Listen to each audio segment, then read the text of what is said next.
All right.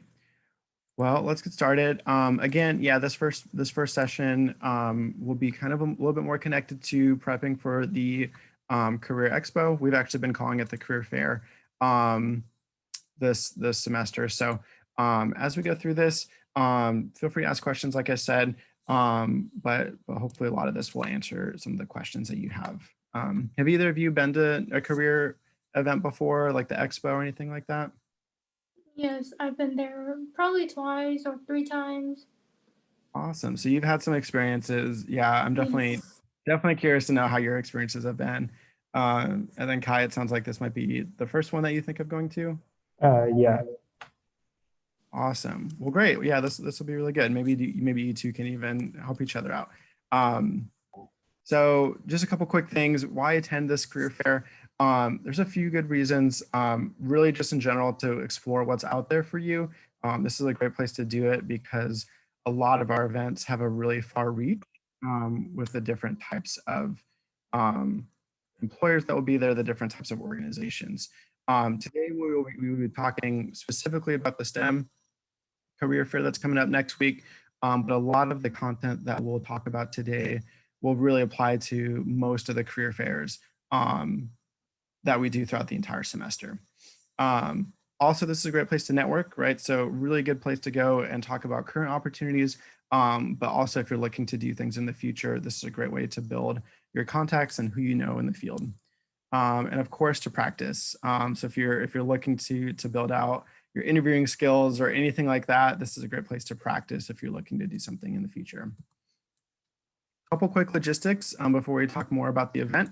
Um, these will all be virtual this semester. We're unsure of what that will look like in the fall. Hopefully we're back to some sort of in-person by then. Okay, it sounds like you've been to these before, so maybe you remember when they were in person, but a lot of it will operate kind of the same way where it's virtual and you'll have a lot of opportunities to talk directly to employers, but also to hear from them broadly. We are using Handshake to do this online. So that's a system that you all have access to already. You all have an account, um, and you might just need to activate it to get it going. We do have a full list of all the employers and all that kind of stuff on Handshake as well, and I'll show that a little bit later in this presentation. So, like I said, we'll talk mostly about the upcoming event. The STEM one is our first major one that's coming up. That will be next Wednesday, February 10th from 10 a.m. to 2 p.m. The wonderful thing about these events is that you can attend for the entire time, or you can just go for a little bit, depending on who you want to talk to and what your schedule's like. So I like that it's very flexible doing it virtually, and that you can talk to as many or as few different kind of companies that you're looking to talk to. So before the fair, maybe you have a couple ideas of kind of ways to prepare for this and what to do before you attend this fair. But a couple of our ideas in general, a couple kind of checklist things that will be really helpful to do to prepare yourself the best. So the first one, of course, is research. You'll see different companies, different opportunities. It's always a really great idea to do some research and think about those places, maybe before you even have the chance to talk to them. Of course, always make sure your resume is up to date. We'll talk about resumes a little bit as well today. Get your pitch, your elevator pitch ready to go for those opportunities that you do have to speak to people, and think about the space that you're in and think about what you're wearing as well. And we'll talk about that as well. So when you think of research, um, these are a couple ways that I like to research a lot. So Handshake is one way to do some of that. Under the events tab, you can see all of the different jobs that are available. And the great thing about Handshake is a lot of these employers that are going to these career fairs will also have a presence on Handshake already. So it's a great way if you're looking to do some research to even consider applying for something before the event itself. There's also links on Handshake about this every employer's website or kind of more information about them. So it's always a great idea to look at them online to see more about who they are, look at their website, use LinkedIn to see if you know anyone at that company. These are all great ways to kind of be more acquainted with the company and to know more about them before you talk to them. A little bit about resumes. We do have a lot of really great resources to do this as well. We'll go really quick through resumes today. If this is something that would serve you to kind of talk about further, we also do drop-in hours pretty much every normal office hour of the work week, but then we also do appointments that are virtual as well. So if you want to get your resume kind of worked on and looked at, if you have questions about that after today, we can definitely do that at another time. But these are kind of some of the general points. In general, really the top of your resume should be very, very clear. So your name, email address, city, phone number, and potentially any other types of important websites or links that you feel could be really helpful. Education typically is the top aspect of a resume. So these are kind of the different pieces that we like to really focus on. We always tell students not to focus on high school and always to focus on LSU and anything that you've done in school. Be really detailed with the education. So this is a great place as well to show concentrations, minors, awards, all of that kind of thing.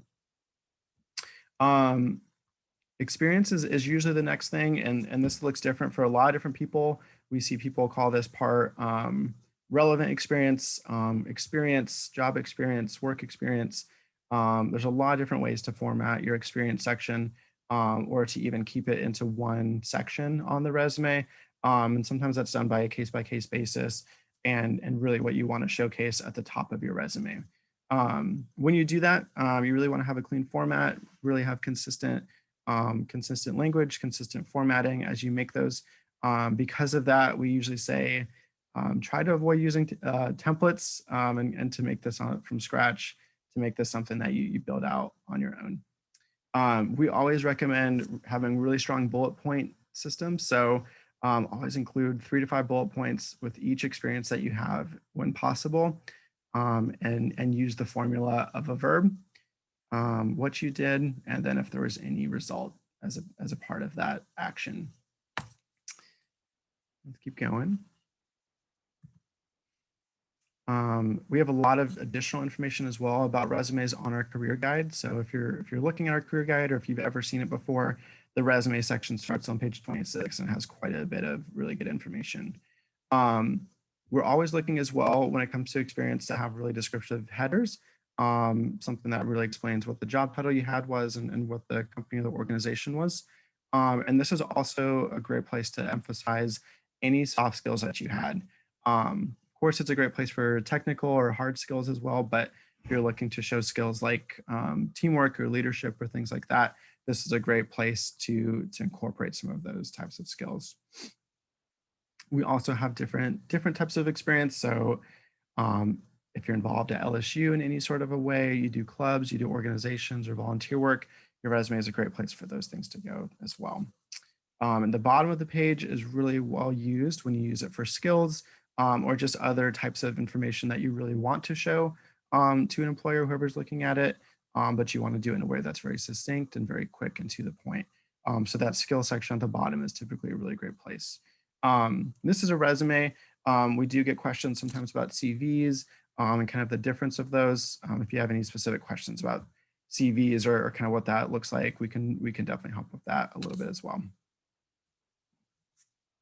So just as you're kind of thinking today and you're kind of thinking about maybe going to the career fair, think about your resume and kind of one thing that maybe you could do to fine tune it, maybe one different experience that you could do to add to it.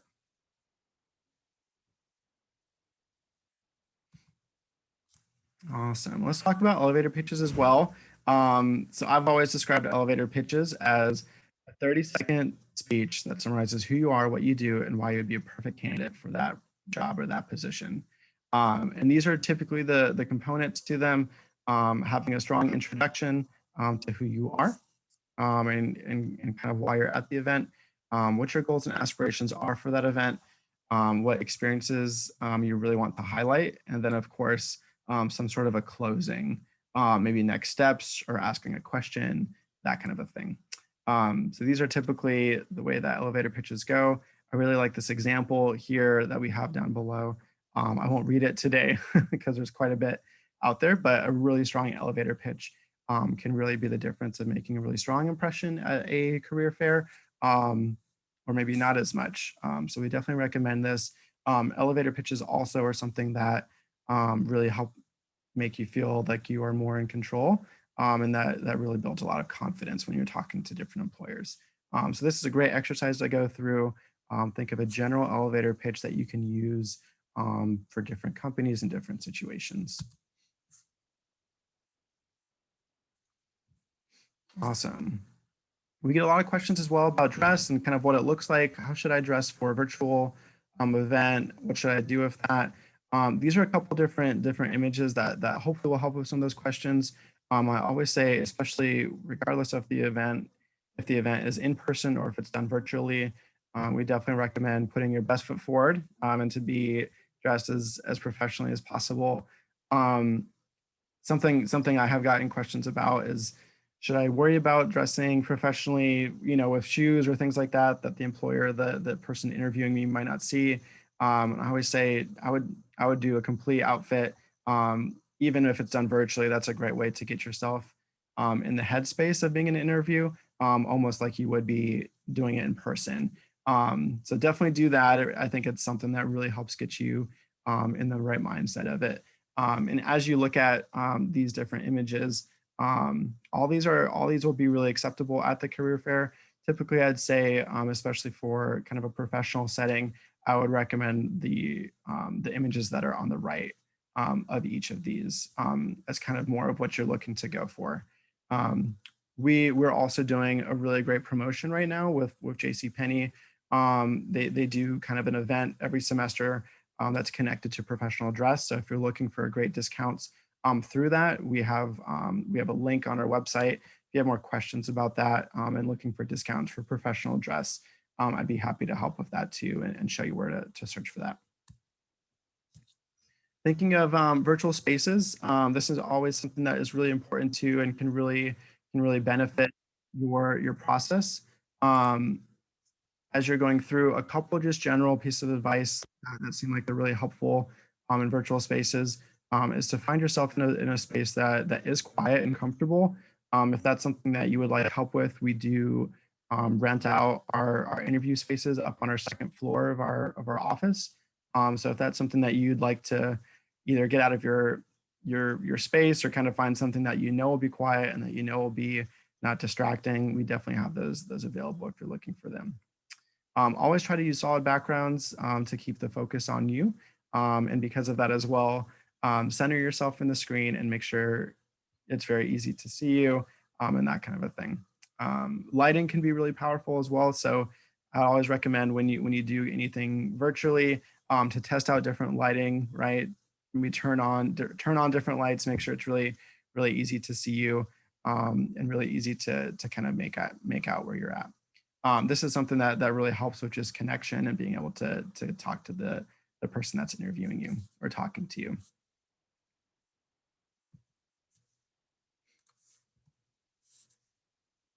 All right, during the event, a couple of things with this too. I always recommend testing your video and handshake. That's definitely something that you want to feel really confident about going into any type of interaction. So test that video out. You're going to want to give recruiters or employers that elevator pitch, especially if you're able to talk to people in a one-on-one setting, and always have different questions prepared. And these might look really different for you than the ones that are listed here on the slide, but think of questions, at least 2 or 3, with every one-on-one kind of interaction that would really help you kind of show that you know pieces of that company, and also help you kind of judge if this would be a really good connection, a really good opportunity for you. These are a couple really good ones too, especially since body language and those kinds of things are harder to see virtually. Do your best to smile and just kind of have general welcoming presence and body language when you're talking virtually. Always share all those experiences and skills that you really want to talk about. I'll show you Handshake as well here in a minute, but definitely let them know that your resume is on Handshake and it's easy to find. And make some notes. This is always a really easy thing to forget, but make some notes so that you can do a follow-up email afterwards, and that you can even reference some really specific parts of your conversation that you talked about when you do that follow-up. Afterwards, that email follow-up is really, really helpful. It's a really good personal touch that will hopefully build some connection with that employer or that organization. One of the tips that we like to share is to maybe even ask a question in that email to help you get a reply back a little sooner, or show that you're interested in something or that you really have questions about something. Always check back the handshake. This is something that will be updated all the time. So even after the event, there might be new positions posted or different job or internship opportunities. And keep thinking of those next steps that you'd like to take. And we're going to show, whoops, well, a little too far. I'm going to show a really quick little video. I think the audio will work with this, but a really quick kind of overview of Handshake. Let's open this up here. So this video is about 2 minutes long. And let me know in the chat if you're able to hear this or unable to hear this, but it should work. Or preferred major. Is that working? Okay. As a reminder, group sessions will include multiple students and are 30 minutes long each. One-to-one sessions are each 10 minutes long and are a one-on-one session between you and the employer representative. When you're ready to sign up for a session, simply click on the session name. You'll be able to see an overview of the company, and you can confirm that group session attendance. You'll see a confirmation appear in the lower right corner, and now that session appears on the right of the page under your sessions. If you'd like to sign up for one-on-one sessions, you'll see that some sessions may have a red dot to the right. That indicates that this time frame is already booked on your schedule. So you will not be able to schedule these times unless you cancel the other session that you're attending.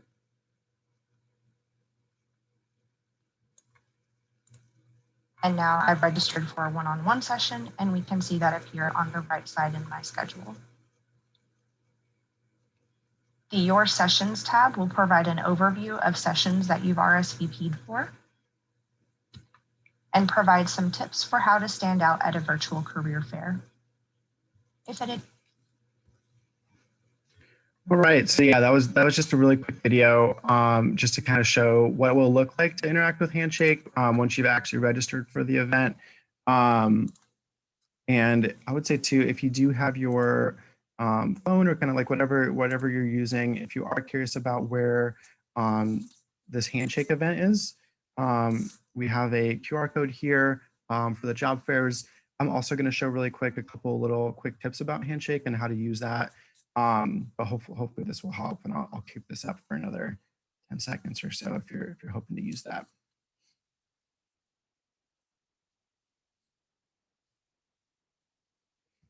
Awesome.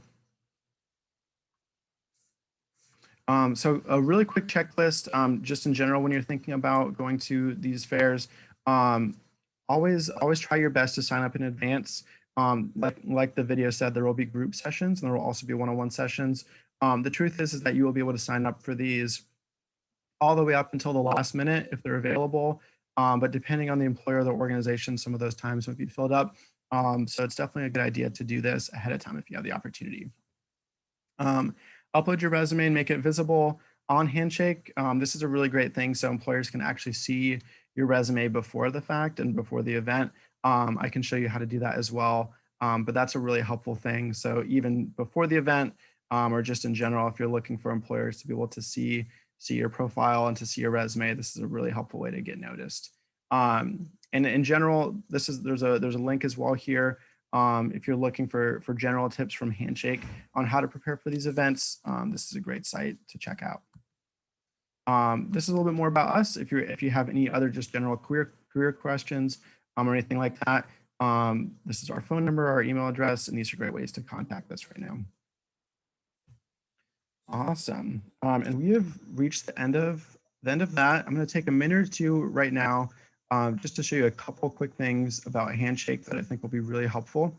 And this is actually Mike the Tiger's profile. So let's take a look at that. I do get questions from all students. I get questions from international students as well about some of the settings that you can use in Handshake. So one of those pieces of information is here down at the bottom. So a couple things. This is that privacy area that I was talking about that will let you be able to show your profile and your resume to different employers. We always recommend to keep that public with the community so people can reach out to you. When it comes to the work authorization questions, I'd say typically, to be honest with these, right, if you are able to work and are needing sponsorship, definitely answer these questions ahead of time. We will get questions from students or employers about, should I do this now or should I do this later? Ultimately, we always say to be honest with it in this initial stage to it. And especially if you have really specific questions about this aspect, when you're on Handshake, this is a great way to find out a little bit more about what these questions will do and what it will show for employers. And the last thing I wanted to show today too, I think this is really helpful in general when you're searching for positions. You can make really customizable searches when you're looking for opportunities. One of the filters that I like a lot is actually down here. So especially if you're looking very specifically, you want to make sure the employer will accept OPT or CPT or will sponsor. You can always check these boxes and do a search that way, as well as all the other little filters that are on the job search area. So this is really helpful just if you want to make sure that those are checked beforehand. We really find that that's helpful for students. And I think that's the end of what I want to show today. I'm going to check the chat and just see if there's any questions, but I'll stop sharing my screen. Are there any questions that I talked about or didn't talk about that would be really helpful?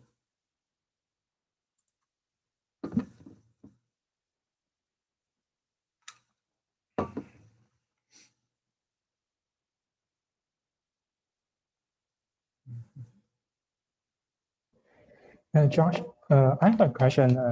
First, I think it's a good presentation.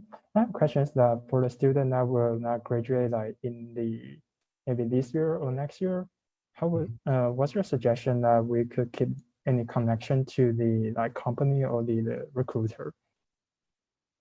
Yeah, that's a great question. So kind of just thinking like what's the best thing to do to prepare for that for the future. Yeah. So I would say the career fair is a really great place to do that. And I guess it's good for a couple reasons. You'll definitely get some practice in being able to see what it's like, you know what I mean? So when the opportunity comes for you to look really seriously for experiences, then you'll feel more prepared for it and kind of know what to expect. But this is also a really great place to network. So if there's a certain company that you really notice and you feel like they really come to LSU a lot, this is a really great place to go and say, I was able to meet this person and start to form a relationship with them. So then maybe next semester or next year when I want to apply to that company, I can kind of lean on that relationship and build that relationship for the time being. So those are a couple ways that I would say to use these events, but really just to practice. Sometimes you'll be surprised to maybe you won't be searching for something and maybe something really good will happen from it and you'll be surprised by something. So yeah, that's a great question. Thank you.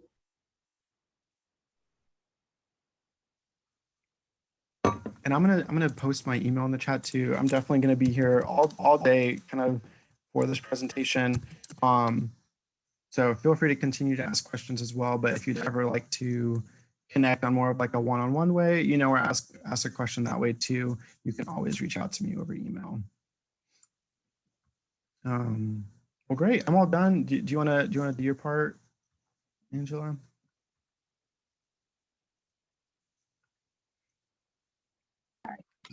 Okay, thank you.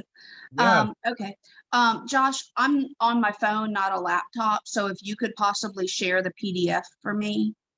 So I'll be talking today about what, as an international student, you will need certain types of authorizations to be able to work. And so I prepared a PDF that just kind of goes over the different kinds of employment you might have as an international student, whether it's while you're still a student or post-graduation. So that's what the handout is. And in the handshake advertisement, there were also some links to our webpage for more information. If everybody could vote right now, either verbally or in the chat, just to let me know, are you a current student thinking about an internship at this time? Or are you about to graduate and so you're looking for post-graduation jobs? If you can just let me know which category you fall into, that will help me figure out which way to focus my presentation. So are you a current student? You're looking for something like a summer internship while you're still a student? Or are you looking more for jobs post-graduation? So you can put it in the chat or in the, you can tell us verbally either way. In my case, I'm about to graduate this semester, so I'm looking for a full time afterwards. Okay. Yeah, I'm also like looking for the postgraduate job. Okay. All right. And then I saw from the chat that you're looking for an internship, the other. Okay. All right. So we'll just cover everything today. That's totally fine. Okay. All right. So what we're going to go over first is the current student situation, because that, you know, will become, for the graduating students, are you graduating in May or this summer? For the two guys, do you know when you're graduating yet?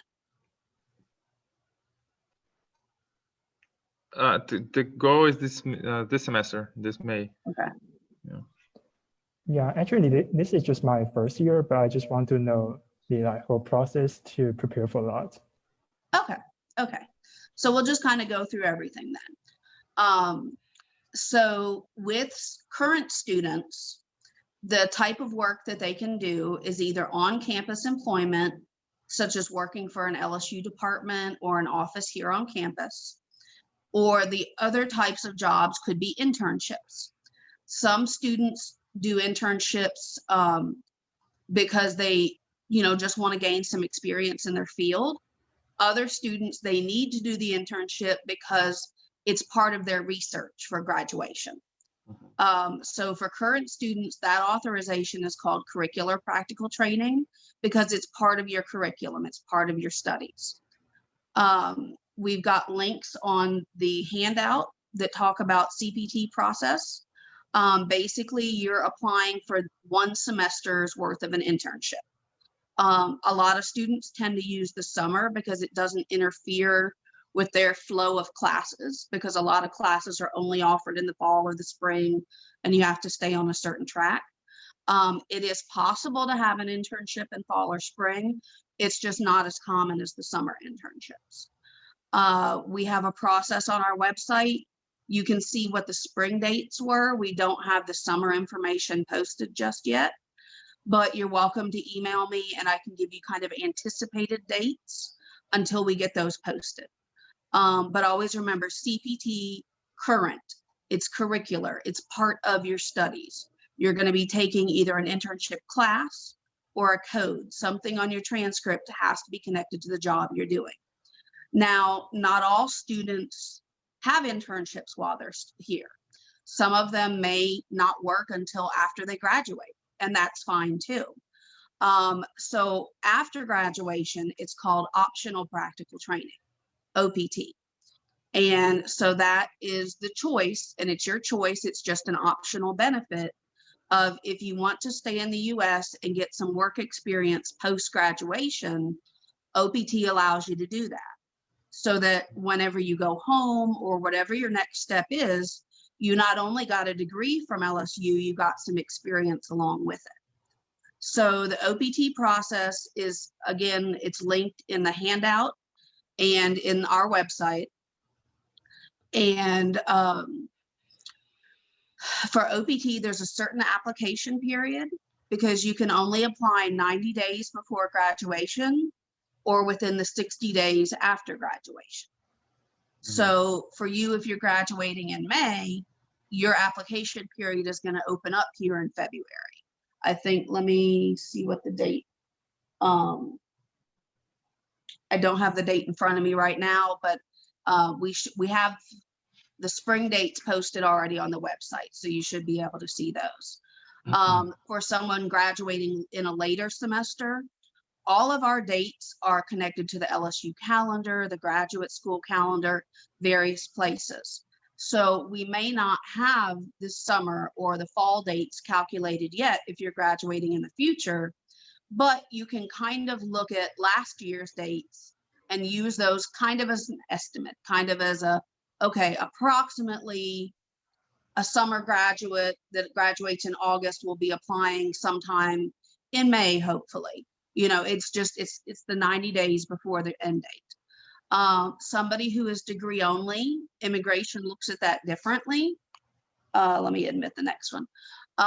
So immigration looks at when are you completing everything. Degree only is something that's more common for graduate students than it is for undergrads. But degree only means they defended in a previous semester, but they just weren't able to turn in all the graduation requirements. And so because they're done earlier than everybody else's who's enrolled and taking classes, their OPT dates are earlier. So if you see that on our webpage, that there's a difference between summer degree only and summer enrolled in ours dates, that's why. Because for immigration purposes, somebody who's degree only is finishing earlier than somebody who's actually enrolled for the summer semester, still has to defend and finish everything. Does that make sense? So basically, it's just always remember that this authorization is part of your F1 status. You're still F1 when you're on CPT or when you're on OPT. If employers ask you, you know, do you have authorization?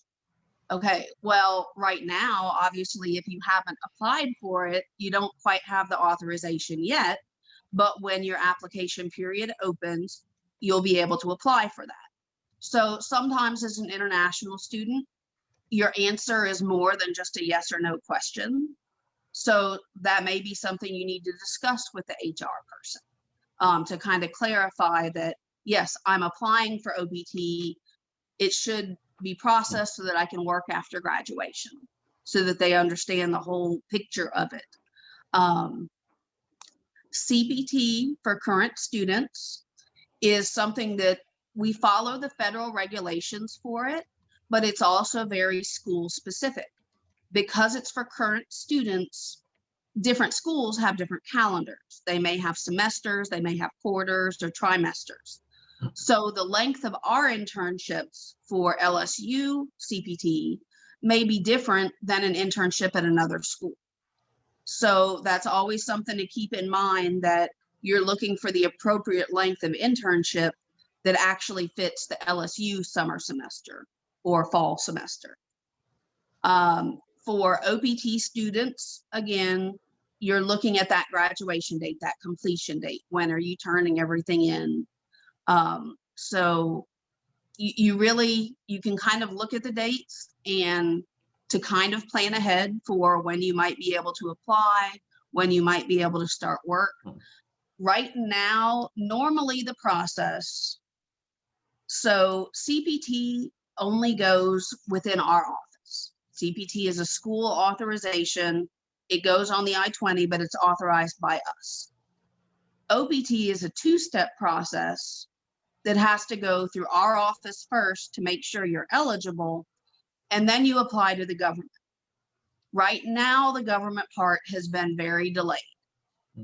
If you have friends that have recently applied for OPT in the fall semester, October, November, December, some of them still may not have their receipt notices yet from the government.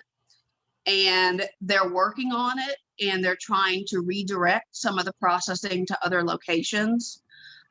So hopefully by the time any of you are applying for OPT, some of those issues will be cleared up. Because the normal processing for the government part is 90 days. But right now, that has, definitely been delayed because of the issues that they had in the fall. Unfortunately, with CPT or OPT, there's only a restricted period of time that you can apply. So even though if the government has their delays, you still can only apply during a certain time window. And so sometimes that means a start date would be delayed. And so that's why it's always important when you're applying for these things, keep your employer informed. Let them know, here's the date that I applied, but here's how long the process might take. And if it's getting close to your start date, hopefully they'll be able to wait on you. Hopefully they can push the start date back. But otherwise you might have to keep looking for other jobs as well. That does happen sometimes because they have a certain schedule, somebody working at a university, they need you to start teaching on a certain date. So sometimes that does run into issues with the delays from the government. Since we kind of have different groups here, and I didn't mean to confuse you by like skipping back and forth between CPT and OPT, but if you have specific questions about how OPT or CPT works, if it's a personal situation, we can deal with that by email. You're always welcome to email me. But a lot of the information is on our website as well and on the handout. So I guess I'll just go ahead and open it up for questions now, either by chat or by video. We just need to be respectful of everybody to have time to ask questions. So who wants to go first?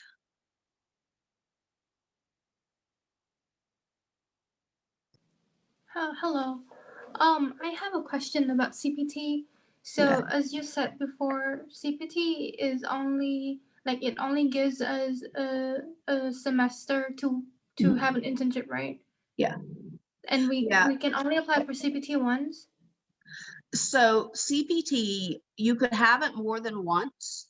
Mhm. What we have to watch for is that you don't use more than 12 months total of full-time CPT. Okay. CPT and OPT are separate unless you get to that 12-month point, and then you would lose your OPT. So somebody who has CPT for 3 different summers, Mhm. that might only add up to about 10.5 months total. That's fine, and that's not going to have any effect on the OPT. So we watch those dates carefully if a student has more than 1 semester of CPT to make sure they don't run into that limit.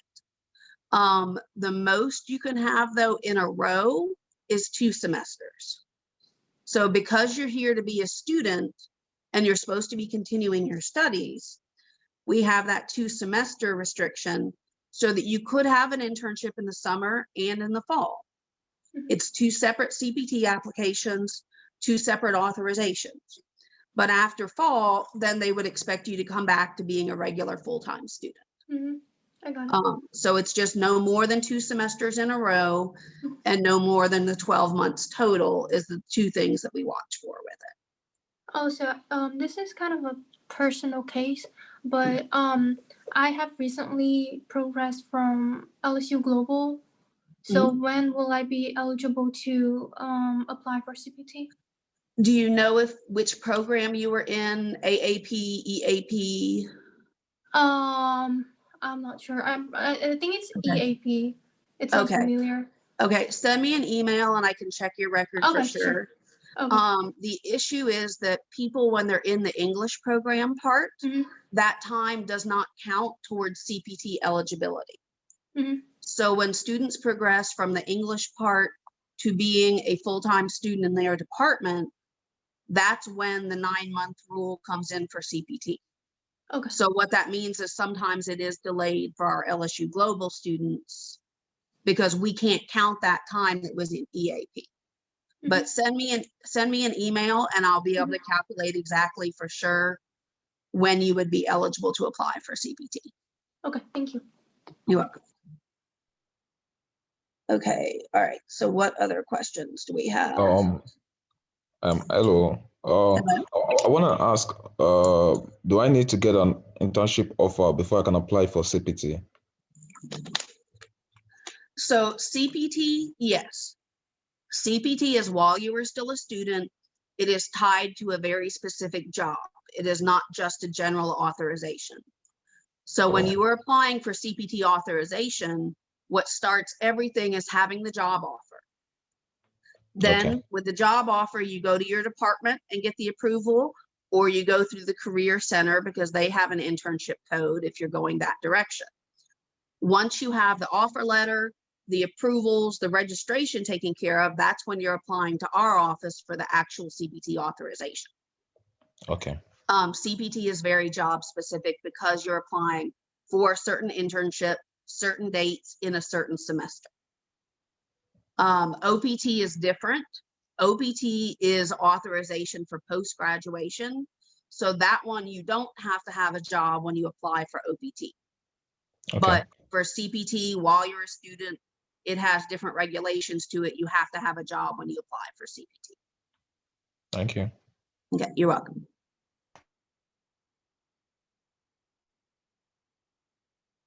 Okay, next, anybody? Okay, let me look in the chat. Okay, thank you, Josh, for providing my email. I appreciate it. Okay, Yeah, and And I was also able to share that form too. So all of you should be able to hopefully see that form in the chat. I posted that a little bit ago. So hopefully that Okay. will you. okay, thank you. Yeah, and just from seeing the list of participants too, I can always email them the form later as well.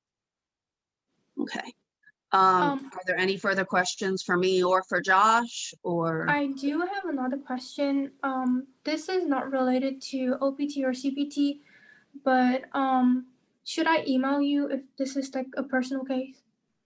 Yeah, probably, because we may have to get into more details and I may have to ask questions back. I mean, Okay, if it's a general question that you think might help the others, but it's no, specific. it's about I-20 and well, it is kind of like I don't know if others might be related to this case, but I recently went back to Russia. Mhm. So I'm out of state right now, but I forgot to get the signature on the second page of the I-20. So Okay, yeah, so on your I-20, there may already be a signature on the second page from Yes. when we issued it. That signature on the second page is valid for 1 year. Mhm. It says on there in the little tiny text that it's valid Mhm. for up to 1 year. So if that signature is still okay for the date that you're going to be returning to the US, No, it's not gonna be okay. Mm-mm. Then you'll need to email our office to get a new signature. The email for that, send me an email about it, Mhm. but basically it's the CVIS person, the Okay. ISO CVIS email account. Mhm. That's who handles travel signatures. Okay. And so they'll work with you on that to see if they need to mail it to you or how they can get the new signature to you for your trip. Okay. Thank you. You're welcome. Angela, I have Okay. I have a question here. Could you like kindly explain about the STM OPT extension, like about like the deadline or timeline to apply for it, or how we apply for it? Okay, yeah. That's on the handout. And we also have a separate page on our website just for STEM OPT. But basically, so every student at each level going up is going to be eligible for an OPT of 12 months. Doesn't matter what the degree is at each level going up. So after a bachelor's, they can have 12 months of OPT. After a master's, they could have another OPT. The STEM OPT extension is something separate. That is for students who have STEM majors that are on the government list. So you might think you have a STEM major, but it might not be on the government list. So you would need to double check on the DHS STEM list, because this is a list of STEM degrees that the US says they need people in these fields. For example, nursing is not on there. Veterinary medicine general is not on there because we have enough Americans in those fields. So the STEM list is very specifically STEM fields that the US needs. So if your major as listed at LSU is on the STEM list, then potentially you can ask for an extra 24 months. This is on top of the 12 months of OPT, then there would be an extra 24 months of STEM OPT. It's a separate application process. You apply within the last 90 days of your OPT. And the process is, the documentation is a little bit different than when you're applying for OPT. But again, it has to go through our office first so we can make sure you're eligible for STEM, and then it goes to the government for their approval. With STEM, some of the other requirements, it has to be an E-Verify employer. That's a government database that companies agree to use for hiring purposes. And the STEM employer has to agree to all of the STEM requirements, that they will help you do your 12-month report, your 24-month report. If anything changes during STEM, it's a training plan. Any of this CPT, OPT, STEM, they are all for you to have training in your field. They're all tied to what you studied. They do have some differences between the rules and between what you have to report. So we have separate pages for each of those, for the CPT process, the OPT process, and the STEM OPT process, so that you can really get the details specifically for what you need to turn in, when you can apply, and all of that.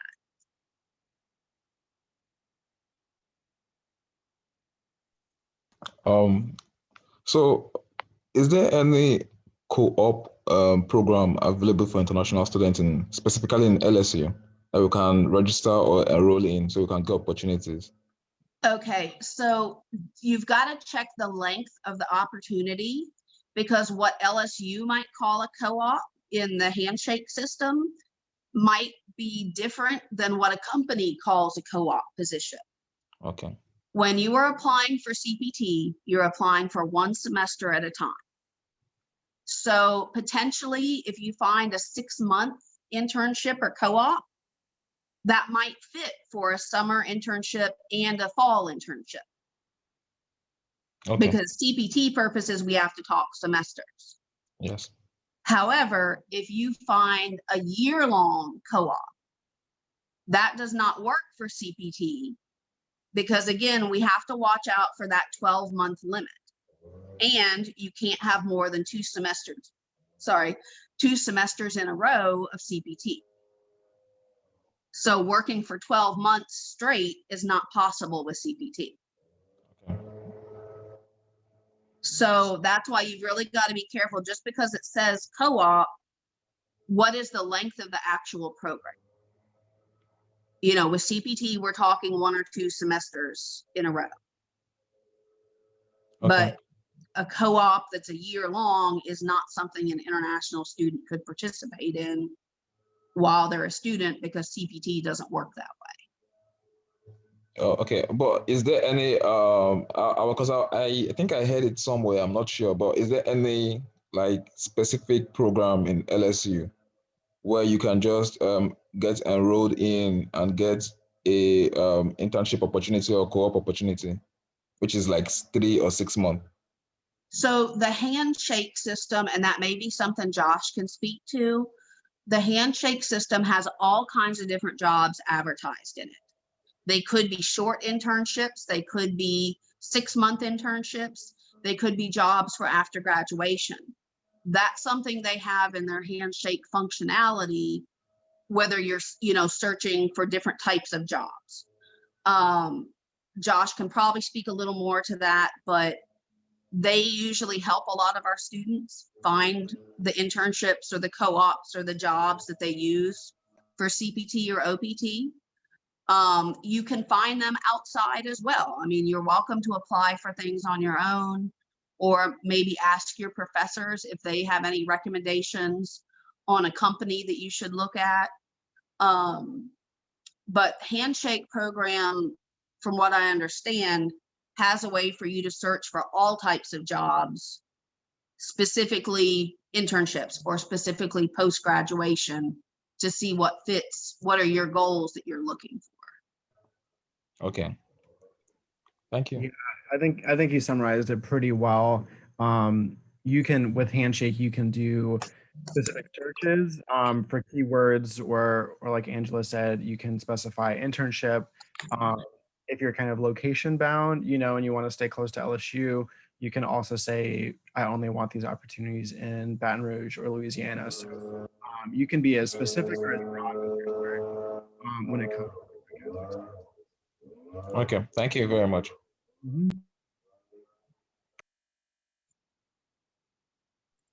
Does anyone else have any other questions about CPT or OPT or any of the career fair types of things that we talked about today?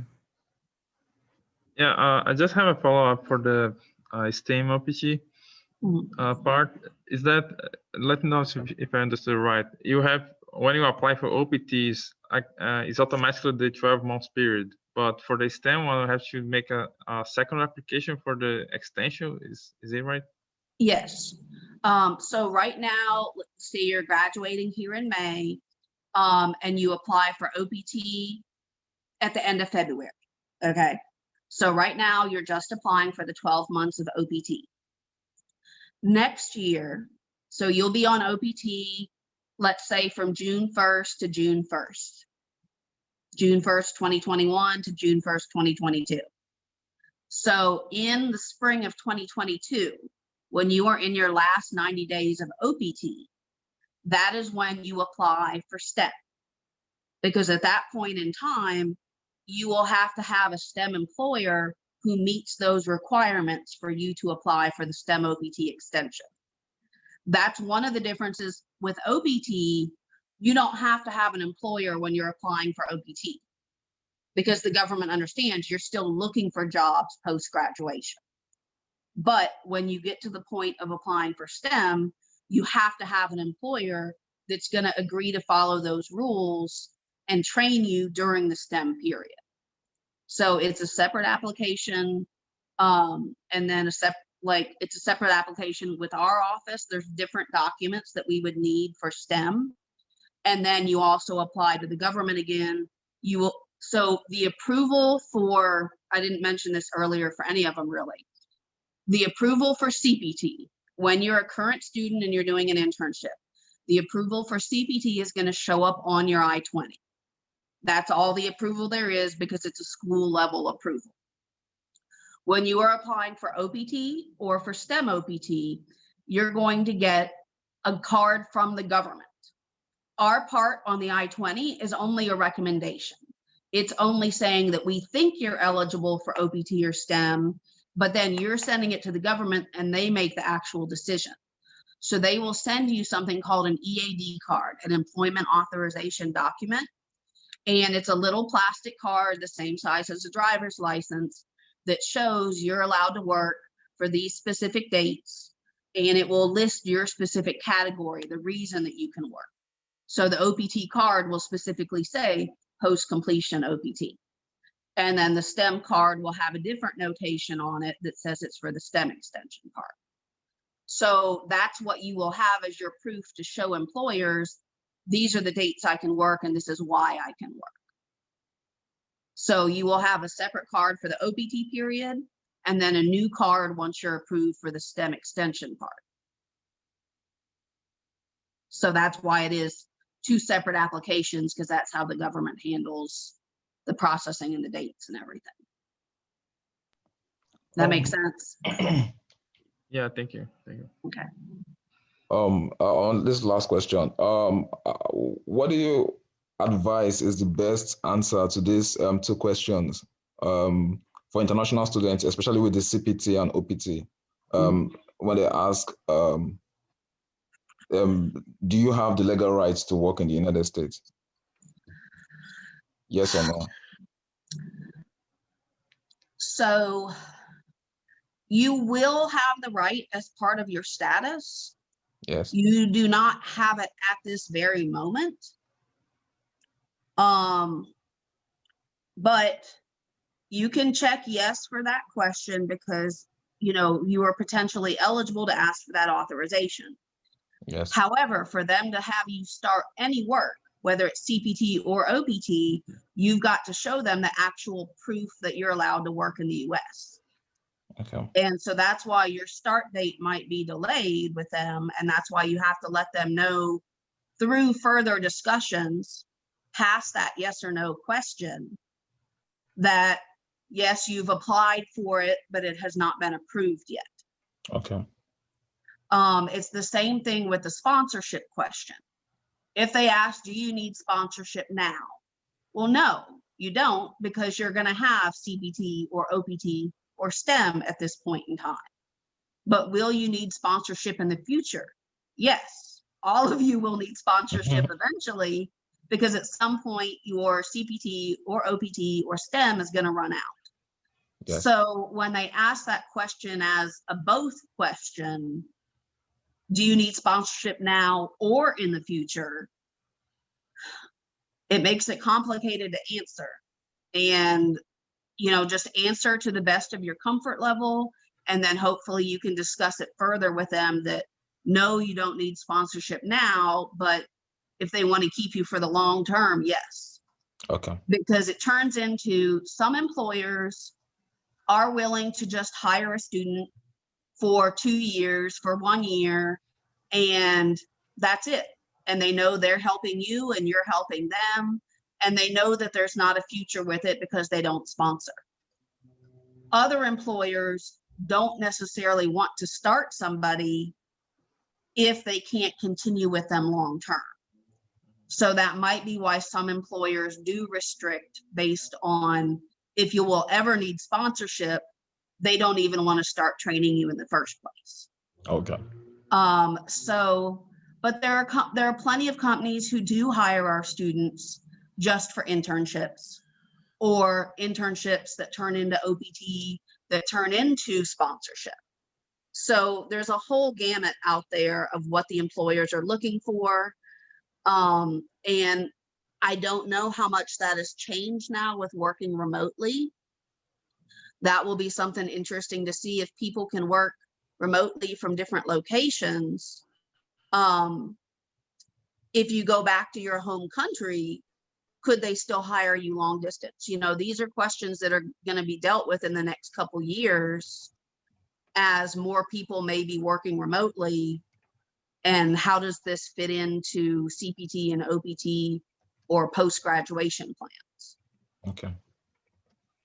Thank you very much. You're welcome. Anybody else?